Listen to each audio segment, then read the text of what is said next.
7 تا گناه های نابود کننده و مهلکه. در گناه های کبیره معروف به السبع الموبقات. اتقوا السبع الموبقات. اولش شرکه، دومش سحره، سومش قتله، چهارمش تولی یوم الزحفه. تولی یوم الزحف یعنی چی؟ یعنی وقتی روبروی دشمن و کفار قرار گرفتی صحنه خالی بکنید، پشت بکنید. این از گناهایی است که اصلا زنا جزوش نیست. زنا جزو این 7 نیست. اینا دیگه چیه؟ شراب جزوش نیست، تو این 7 نیست. اما اگر که خداوند آزمایشت کرد، گو خدایا استقامت نصیب بفرما، صبر نصیب بفرما، خدایا خاتمه به خیری تو این مصیبت نصیب بفرما، خدایا توفیقم بده تا کاری و رفتاری و برخوردی و حرفی که شایسته یک بندی که ربشو شناخته دچار یک برخورد نادرست، حرف نادرست بشم، خدایا کمکم کن که برخوردم تو برخورد با مصیبت برخورد صحیحی باشد. ولنبلونکم بشیء. پس آزمایش از جانب خداست. حالا که خدا خواسته ما را آزمایش بکنه، از خود خداوند یه چیز دیگه بطلبیم. گفته اون قدرتی که میتونید این سختی ها رو تحمل بکنید اسمش صبره. از من بطلبید صبر بر طاعت خدا، صبر از معصیت خدا و صبر بر ابتلاء خداوندی. از صبر بر آزمایش 3 تا صبره. و صبرم وقتی از خدا میطلبید صبر جمیل بطلبید. فاصبر صبرا جمیلا. صبر جمیل چیه؟ توبه نصوح داریم و صبر جمیل داریم. صبر جمیل که خداوند تأکید میکنه فاصبر صبرا جمیلا.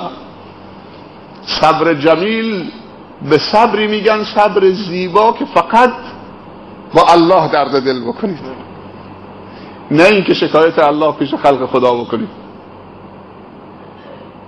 با الله.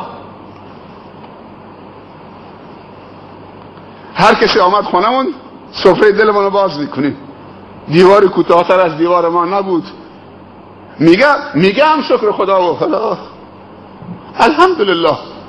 بریم مریضی پشت مریضی، بیماری پشت بیماری. نمیدونم این همسایه ما نه یک رکعت نماز هم نمیکنه، هر روزم بچه‌هاش مستن، روز به روز کلوفتر میشه، سالمتر میشه. ما که همیشه تو مسجد و نماز میخونیم. اون یه بحث دیگه است، استدراج بهش میگن. سنستدرجهم من حیث لا یعلمون و املی لهم ان کیدی متین. عجله برای خودکشی نکن. با مشکلی که تو زندگی میاد عجله برای خودکشی نکن. خداوند یک تعبیر زیبایی داره، لا تقتلوا انفسکم ان الله کان بکم رحیما. خدا به شما رحیمه. شاید اون ساعت صفری که تو میخواد خودکشی بکنی، خداوند مشکل تو میخواد صبرتو نگاه بکنه تا امیدت از بندگان خدا قطع بشه. فقط امیدت به خدا باشه. همون لحظه میخواد فرجی بیاد. حالا تو خودکشی کرد تموم شد. این انا لله و انا الیه راجعون سرمایه امشب چنین مشکلات و بنبستایی رو باز میکنه. همون لحظه‌ای که فکر میکنید به بنبست رسیدید، فقط تنها راه خودکشیه، حلق آویز کردن یا سم خوردنه. خداوند چه تعبیر زیبایی داره، میگه لا تقتلوا انفسکم ان الله کان بکم رحیما. با مشکلات خودتون رو نکشید. با سختی بلا فاصله دست به خودکشی نزنید.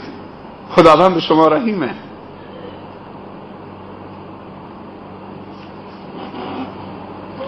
ولنبلونکم بشیء من الخوف والجوع ونقص من الاموال والانفس والثمرات. خوب دقت بکنید، 5 تا رو گفت. بعد از این 5 تا میگه و بشر الصابرین. سبحان الله، 5 تا سختی و مشکل و آزمایش رو پیش کرد، بعد میگه بشر. خب شما همه سختی برای من میفرستید، آزمایش برای من میفرستید، بعد میگه بشارت به تو. اگر صبر کنید. سبحان الله. پس این امتحانی که خداوند میکنه با این سختی هایی که نام برد، بعدش بشارته.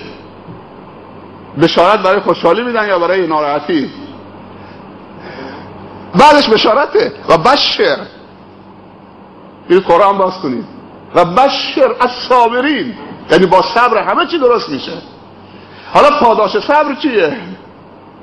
انما یوفی الصابرون اجرهم بغیر حساب.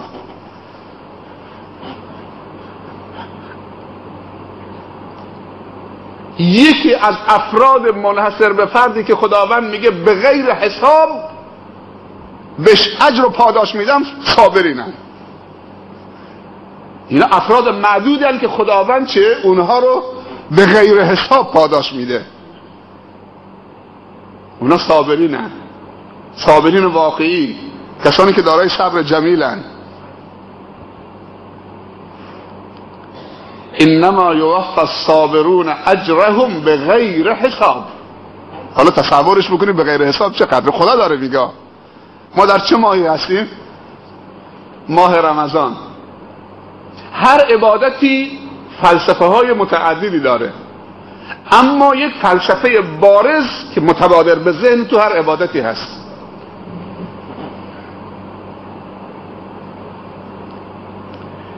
روزه فلسفه های زیادی داره، اما بارزترین فلسفه روزه صبره، پرورش اخلاق صبر. خیلی چیزهای دیگه داره ولی بارزترینش اینه. حج همطور، نماز همطور، زکات همطور، هر کدوم یک حکمت بارز آشکار دارن. میگه بشر صابرین. حالا صابرین چه کسانی هستن؟ آیه بعدی میگه صابرین چه کسانی هستن که شایسته بشارت خداوندی هستن. الذین اذا اصابتهم مصیبه، خاطر جمع باشه تو 50 سال، 60 سال، 70 سال، 20 سال، 30 سال یک بار آزمایش میشید. یک بار آزمایش میشید که محک بخورید.